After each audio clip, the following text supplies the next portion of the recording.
how was it working with him? He made you.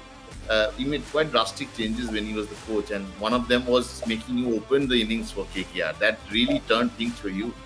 I think Baz is one of the most optimistic persons that I've ever met. I Yeah. still clearly remember a game we were 60 odd for 7 wickets and we still needed around 100 runs, around 80 runs. And I remember him coming out in the timeout and telling us this 13 more sixes from here. It's very easy to say, but that just makes you feel that you will be able to achieve it. You will be able to achieve the target.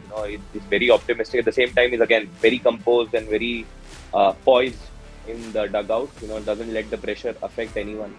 And the most important thing is he allows everyone to play his natural game. Just plays.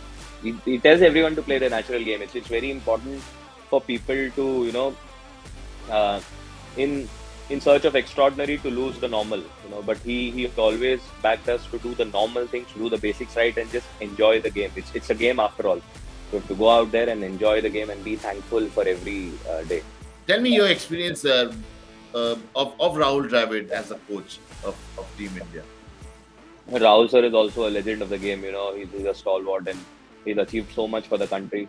And I think obviously we all know of his skills with the bat and tactically he's amazing. He's coached the under-19 and then also with Indian team he's had a lot of success. But one thing I really liked about him was the communication about the clarity of roles. I think that is something that is very important for players to understand what role they are going to do in the team. Because if you're clear about the role, then I think there'll be a sense of direction and that will increase your focus. So I think that communication as a coach is extremely important. And I think Rahul sir has done that magnificently well. The way he communicates with players, the way he handles players is something that I am really fond of. The way he used to speak to me and still, always trying to make me better and trying to, build relationships. It's just amazing to work with him.